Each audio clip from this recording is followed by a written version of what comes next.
My name is Maeve Harper, I'm 29 years old, and I'm currently the program director at a nonprofit educational organization in Boston. That night, I was just trying to do something kind. Stopping in the middle of a snowstorm to hand a lunch and the only scarf I owned to an elderly homeless man who was trembling on a bench. What I didn't know was, just 30 minutes later when I walked into the dining room of the Elliott family estate, the place where I was supposed to meet my future father-in-law for the first time, that man would be sitting at the head of the table. Arthur Elliott, the reclusive billionaire who controlled the fate of a multi-billion-dollar empire, and of the marriage I thought I was ready to step into. What would you do if you realized the person you helped without thinking was the one silently evaluating you? Leave a comment, hit like, and subscribe to the channel so you won't miss the next part. Because right after this, I'll tell you how a sandwich and a single scarf changed the course of my life and the destiny of an entire empire. I met Asher Elliott at a social tech innovation summit for young changemakers held on Harvard's campus last spring. I was a guest speaker presenting a model for sustainable education in border regions. He, the heir to the Elliott Financial Group, was sitting in the front row. White shirt, hair slightly messy, like he had just taken off his headphones and walked in right before it started.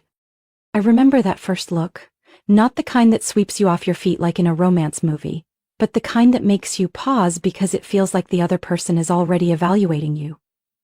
But when I talked about kids using refurbished phones to learn math, Asher didn't look at his phone, didn't whisper to anyone, he actually listened.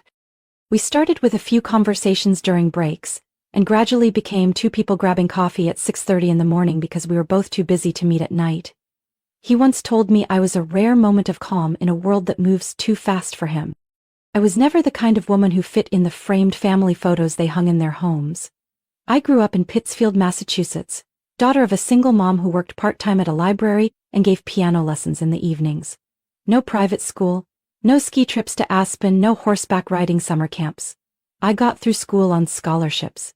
Worked at a gas station for the first 3 years of college, and once wore a thrifted dress to an interview because I couldn't afford a new one. But Asher was drawn to all of that. He said I didn't pretend, that I wasn't trying to be someone else, the way he always felt everyone around him was. "You're real," he once said late one night in Cambridge while we sat at a wooden table in the tiny apartment I rented. "At home, everything is staged, from what people say to even how they smile." Still, stepping into his family felt like walking onto a reality show I never signed up for. From the very first meeting with his mother, Celeste Elliott, I knew I wasn't welcome. She opened our conversation by asking, "What state school did you graduate from again?" And without waiting for an answer continued on about investment prospects of Ivy League endowments. Asher's older brother Nathan was the picture-perfect Elliott dream. Investments, yachts, political connections. He once asked me, half joking, "So, if you marry Asher, are you quitting that nonprofit gig? I mean, you could actually do something valuable." Asher always stood in the middle. He never openly defended me, but he didn't leave me hanging either. We argued about that once. After a particularly pointed dinner with his family, I asked, "Do you see how they're looking down on me?" He stayed quiet for a long time before finally saying, "I do. I don't know how to make them stop without making things worse." I understood, and I didn't blame him, but those small cuts, from comments, looks, selective silences, gradually created a distance, not between me and Asher, but between me and the world he came from. The Elliott family never says anything directly. They won't tell you you're not good enough. They'll send a dinner invitation without letting you know it's actually a silent evaluation. They'll buy you a silk dress in the exact color of his grandmother's favorite, but it's also a test to see if you know your place in the bigger picture. I wasn't naive. I knew what I looked like in their eyes. A morally decent girl but from the wrong background. An outsider they might tolerate if I kept quiet enough. But Asher was different. At least, I still believed that when he held my hand that morning before the dinner. His hand was cold and trembling. He didn't kiss me like he usually did, gripped my hand tightly and said, "This isn't a normal family dinner, Maeve. This is a test, and my father is the one writing the questions. New tests like that are never fair." But I still wore the dress he picked, wrapped the scarf he suggested, because I loved him, and I thought if I couldn't win at their game, I could at least walk into it without losing myself. What I didn't expect was that the person who had actually set the test was the same man I had stopped for that snowy morning to give him a cold sandwich and the only scarf I owned. I received the invitation to the Elliott family dinner by email, but it wasn't sent by Asher or even a member of his family. It was a formal document from Arthur Elliott's private legal office, with the title straight from a law manual. Notice of required attendance at family dinner, December 14th, at 5 p.m. Location, Arthur Elliott's private residence, Fairchild Estate, Vermont. And we were still on a drop serve until the fire.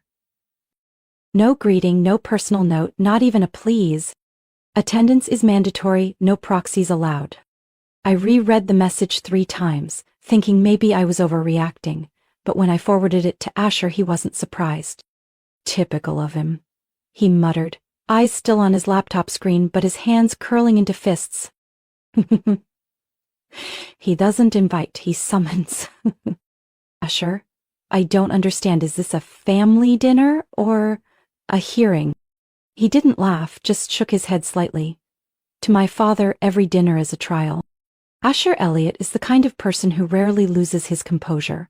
He once negotiated funding for a startup during a scandal where the CEO was accused of misconduct, and debated international foundation leaders about the role of tech in global education. But that night, the man I loved sat silently on the couch, fingers interlaced, back straight, without support, like he was waiting for a verdict. "You're not the first person I brought home," he said after several minutes of silence, his voice raspy like he'd been weighing this for a long time. "A few years ago, I was in love with Claire. We were together for 2 years. She was an architectural designer in Portland. My mom tolerated her, but my dad didn't. I'd heard him mention that name once during a light evening with wine, but he'd never given details. Hamilton didn't object directly," Asher went on. "He invited her to dinner, like this one. 3 days later, Claire got a job offer in Dubai, from an architecture firm no one had ever heard of before.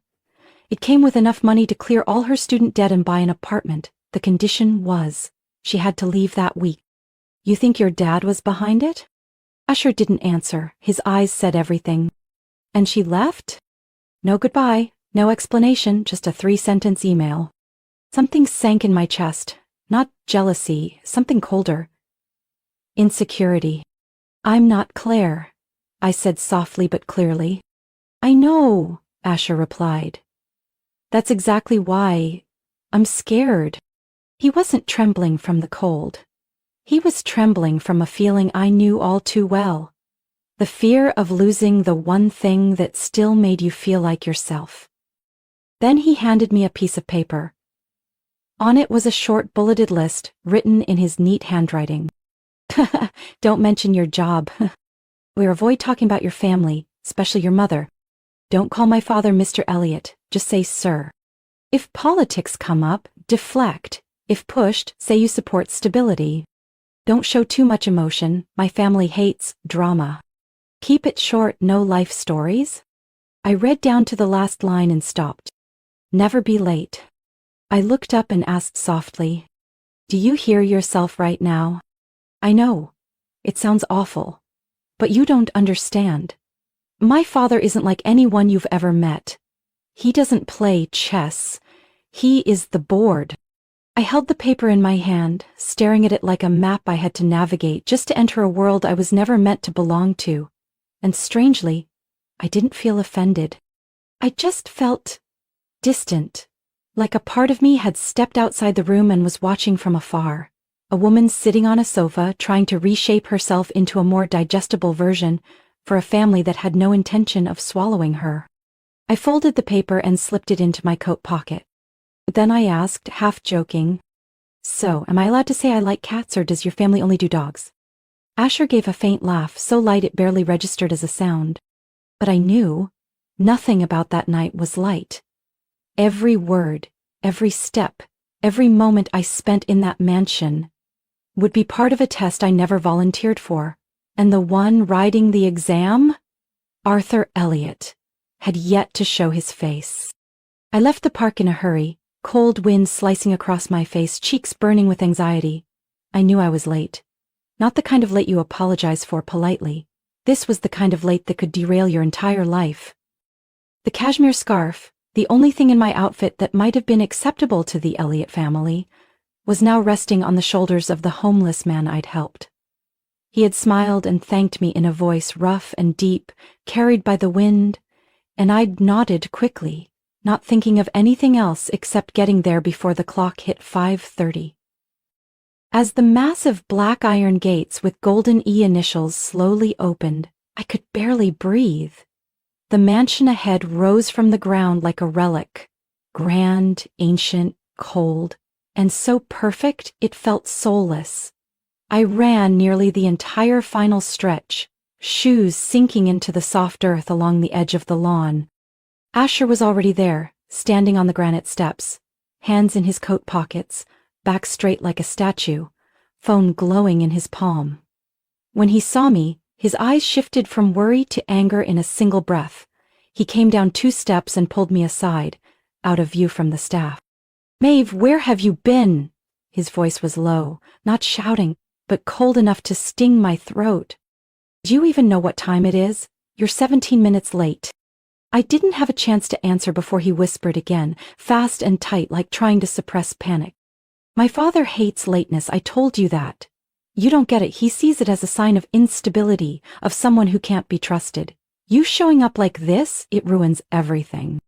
I was gasping for air from the cold and the running, unsure where to even begin. The porch lights cast long shadows of us down the steps, distorted and distant, like strangers. "I saw a man on the way," I said quietly. "He had nothing to eat, he was freezing, his lips were blue. I gave him my sandwich and my scarf." Asher froze. 1 second. 2 seconds. Then he looked at me like I'd just confessed to losing the family's heirloom ring. "What scarf?" he asked, voice dry. "The one you gave me this morning, gray cashmere." He stared at me without blinking, then closed his eyes tightly, hands pressing into his temples. "That scarf, that was Burberry, $700. I didn't give it to you because it was expensive. I gave it to you because my mother likes that style. I planned every detail." "I know, but he was shaking from the cold and "You think kindness is going to make him forgive you for being late?" He cut me off, not shouting, but every word hit like a blade. "You think this is some moral lesson at a bus stop, Maeve? This is my home, my family, my father. And he doesn't care about kindness, he only cares about order." I knew every explanation, every good intention, would be crushed beneath the weight of a father Asher never really understood. "Asher," I said gently, "I didn't do it to ruin anything." I couldn't walk away from someone who was cold and hungry. Even one meal, one scarf, it might have made a difference. "And in return," he said, letting go of my hand, "you're late, you look a mess, you're missing everything I told you to wear. What do you think he'll assume, that you missed your train?" I wasn't sure if I was shivering from the cold or from the realization forming in my mind. He wasn't worried for me. He hadn't been worried about me for all those 17 minutes. The only thing that upset him was what his father would think. The same father who never called on his birthday, who once replied to his graduation announcement with a single sentence, "Good work, carry on." I looked at Asher. The man who once gently touched my shoulder when I cried over a student dropping out was now so afraid he'd cut me off entirely, just because I no longer matched the approved version. He didn't say I was a burden, but his eyes, full of despair, disappointment, and fear, said it for him. I bit my lip, not to hold back tears, but to stop myself from saying something I couldn't take back. As if I'm not perfect? I'm not enough to stand beside you? The double ebony doors opened with a near-silent push, the hinges groaning softly like a breath. A tall, thin butler with slicked-back silver hair bowed his head and invited us in. The room inside made me stop short. Vaulted ceilings, A crystal chandelier that didn't blaze but cast a soft golden glow over a long polished wooden table stretching to the far end of the room, lined on either side with black velvet chairs. And at the head, where the patriarch should be, sat a single man. I recognized him before I even saw his face. The gray cashmere scarf, now draped neatly over the shoulder of a dark wool coat, looked impossibly soft amid the cold grandeur of that space. I froze. My feet wouldn't move. He looked up, his eyes, the same ones I'd seen hours earlier when he sat shivering on a park bench, held the same gaze, wise, quiet, and without judgment. But this time, behind the simplicity, there was power. And a smile, genuinely warm. "Asher," he said first, voice deep and clear, not loud but resonating like a natural command. "Thank you for coming." Asher bowed slightly, nearly mumbling, "Yes, sir." Then he turned to me, smile unchanged. "And you must be Maeve," he said slowly, like confirming something he'd known all along. "Welcome to the family." I stood frozen, still trying to process what was happening, but a small voice in my head whispered, "He knows. He remembers." And it was him on that bench, no one else. Arthur Elliott placed the scarf down on the table, folded it neatly, then gestured to the seat to his right. The seat of honor. The place reserved for either a guest of great value or someone he intended to protect. "Please," he said, "sit beside me." I moved forward slowly, past the long row of empty chairs, each footstep on the wood floor thudding in time with my heartbeat. As I passed Asher, I could feel his eyes on me, stiff and frozen. He stood there, shoulders taut like wire, saying nothing. But Arthur kept looking at me, unmoving. I pulled out the chair and sat down. No one else had been invited to sit. Arthur placed his hand lightly on the table, then turned to look at Asher. "I thought you made it clear to Maeve what tonight was," he said, not angry but layered with implication. "I did," Asher replied quickly. "I told her. This was a meeting for you to better understand her." "No," Arthur cut in. "This is a night for me to see whether anyone in the Elliott family still recognizes a real human being, when they're not wearing a label, don't carry a legacy name, and aren't introduced by a flawless resume." He gently pushed the scarf toward me. "Do you know what made me remember you, Maeve? Not because you stopped, but because you didn't hesitate to look at me as a person." I bit my lip, holding back emotion. The room was so silent I could hear every breath. "You didn't know who I was, you had no reason to stop. But you shared your last lunch, and the only scarf warm enough to matter. Not for status, not for optics, not to score points with anyone. And that's why I wanted you here." Asher lowered his eyes, hands tightening at his midsection. A butler quietly motioned for him to take a seat, but not near the head of the table. The chair was at the far end. Asher hesitated, then stepped down, and sat in the most distant spot, completely out of the room's central light. Arthur leaned slightly, his voice low but clear enough for the whole table to hear. "My son thought you were late because you were irresponsible, but I saw you were late because you couldn't walk past someone who was cold and hungry. That's the difference between someone who knows value and someone who only knows price." "I didn't think what I did would lead to this," I said softly. Arthur smiled. "Small acts," he said, "are usually what make the biggest difference. It took me nearly 70 years to learn that." No one in the room said a word. And I didn't need any more proof to know that at this very dining table, among people who believed they knew every rule of power, something had genuinely shifted. The silver fork in my hand trembled slightly, making the faintest clink against the porcelain plate. Even though the table was set like a classic formal banquet, red wine, rosemary, roasted lamb, candlelight dancing on crystal glass, no one touched the food. Arthur Elliott sat upright at the head of the table, hands resting on the folded napkin in his lap. He'd been silent for 10 minutes after instructing the staff to clear the appetizers, and when he finally spoke, he didn't look at me. He didn't look at Asher either. His eyes were focused on a point far ahead, as if speaking to someone not present. "Maeve," he began, voice low and emotionless, Do you know why I withdrew from the financial world back in 2005? I had read a few articles suggesting he retired early, transitioned to a consulting role, or chose a quieter life for health reasons.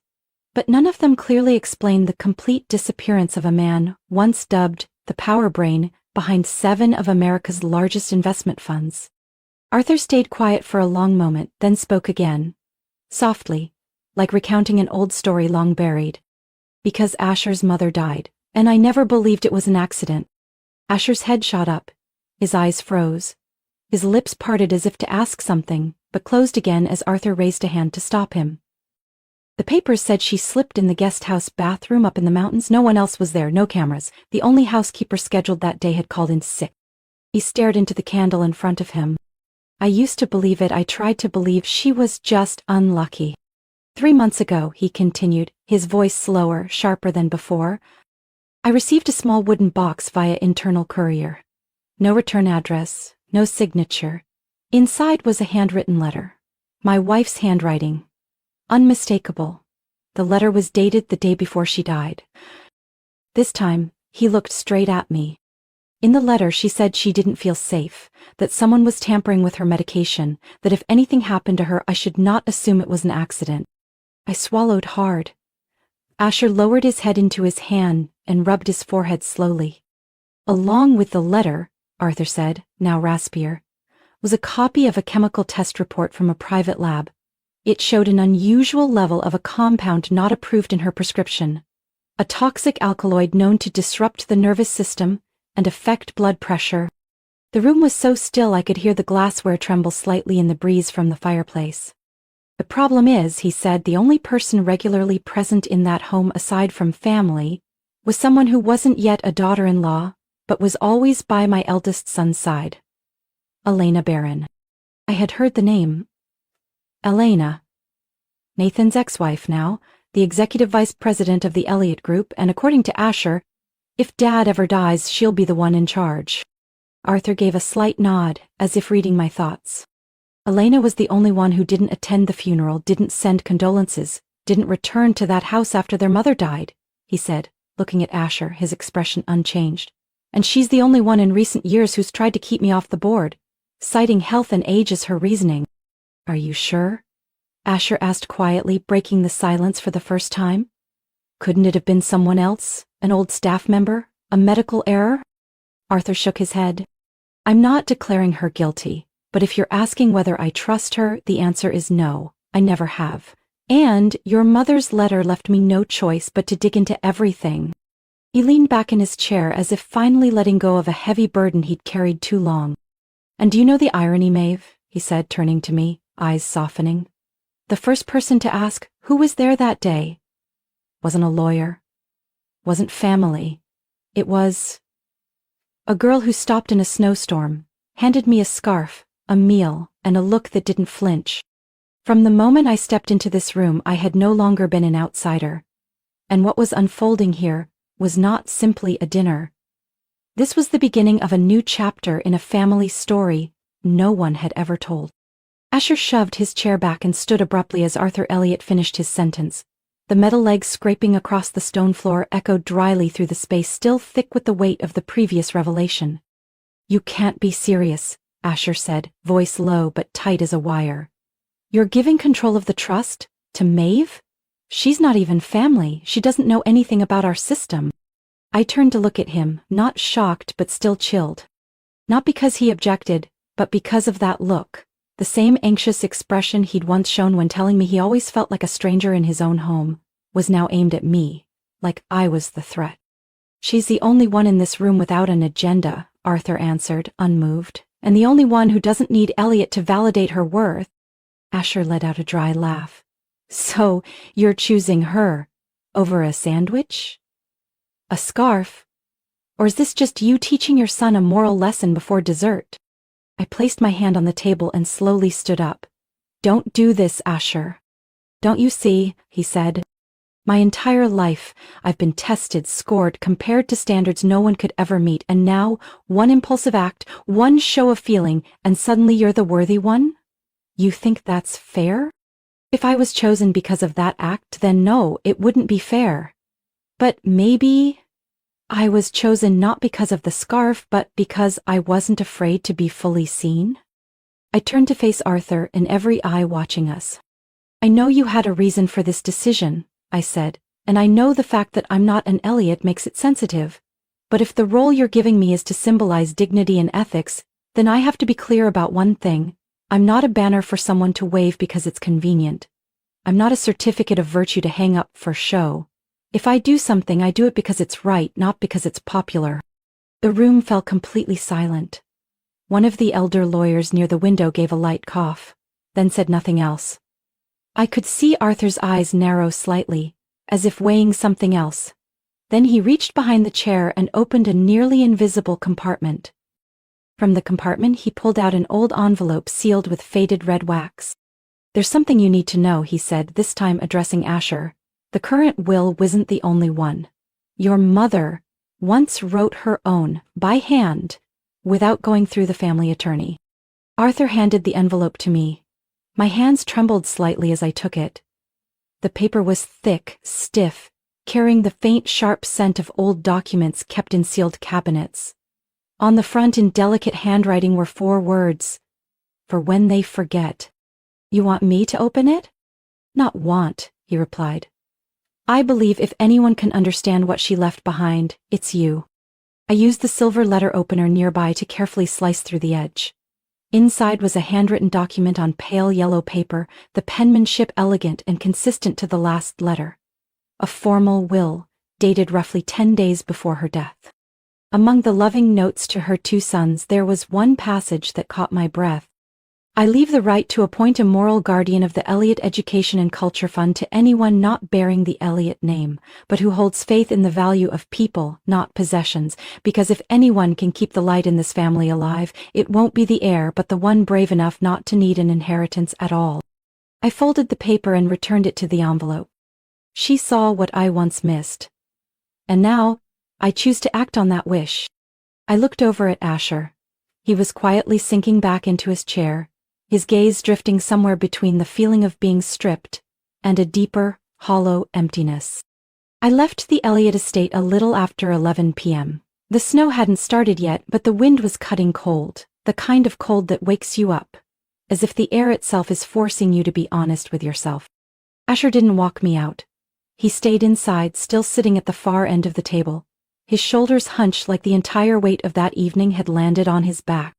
I didn't know what I had hoped for after handing Arthur the handwritten will, but I knew one thing for sure. I couldn't stay and play the part of a moral symbol for a system that didn't want change, only a fresh coat of paint. 3 days later I received a message from Asher. I'll understand if you don't want to hear anything from me, but if you're willing, I'd like to talk. Not as an Elliott, just as myself.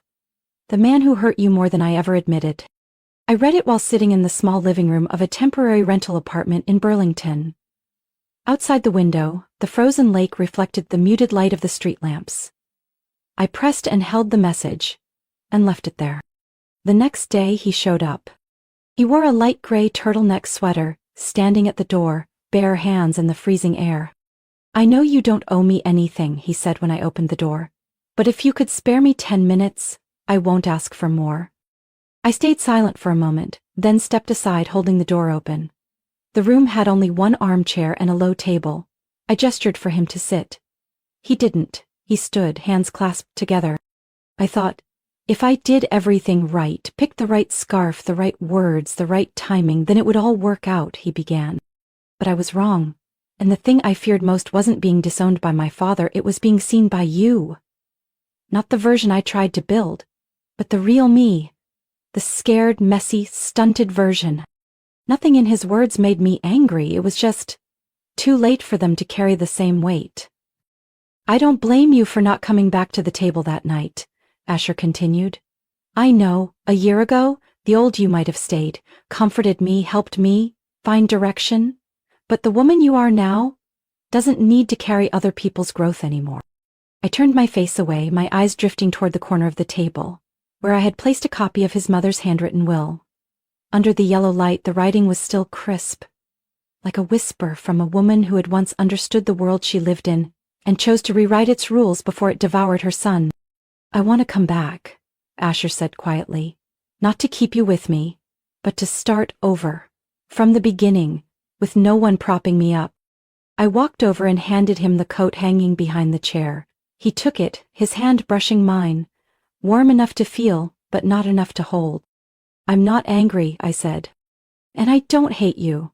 But I also don't want to be the person who helps you change anymore. He turned, walked to the door, then paused. He didn't look back. But before stepping over the threshold, he said softly, "Thank you for no longer saving me from myself." When the door closed behind him, I didn't feel empty. I felt peaceful. A kind of peace I had never felt so clearly before. Not because I had won, but because for the first time, I no longer needed to prove I deserved to stay. 6 months after that night, I hung a small sign on the glass window of a 2-story red brick house tucked in a quiet Montpelier neighborhood. Harper Legal Resource Center for Justice Without Privilege. There was no grand opening, no speech, just a quiet autumn morning, a pot of coffee I brewed myself, an open window, and the first file on my desk. A 35-year-old woman seeking custody of her child after being thrown out by her husband, a trust fund investor because she reported domestic abuse. Her story wasn't mine, but the way she described the numbness of being trapped between wealth, reputation, and isolation felt achingly familiar. I didn't start this center out of gratitude, and I didn't do it to get back at anyone. I did it because I know what it feels like to be caught between two worlds. On one side, the values you believe in, and on the other, the powers you're not allowed to question. I walked through that dark space without a map, and I don't want anyone else to have to navigate it in silence the way I once did. My team was only 4 people.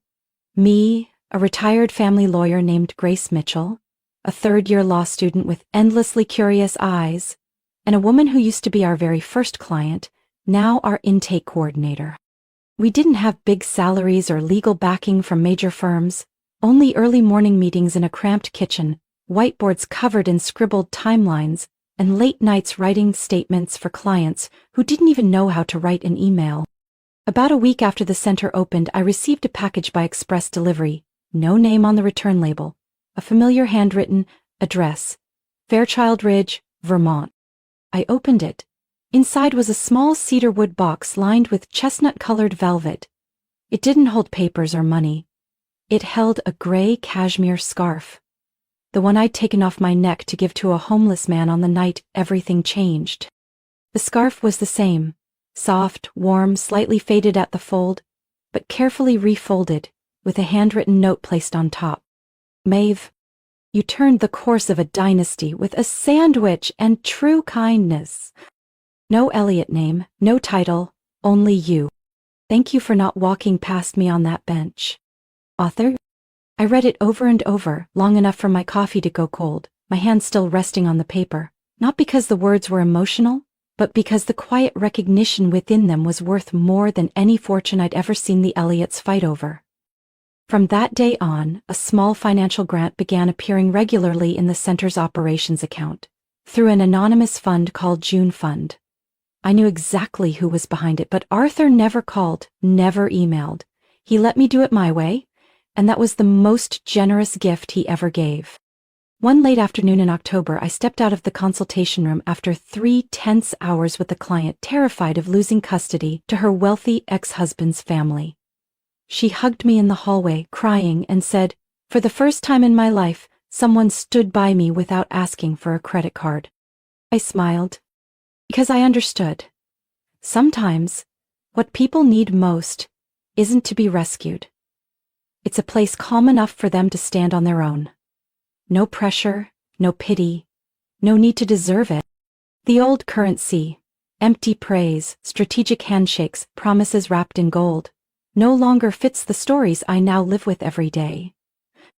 I was once chosen to enter the Elliot household, but now I choose my own path. And I know I don't need to stay somewhere just to prove I'm enough.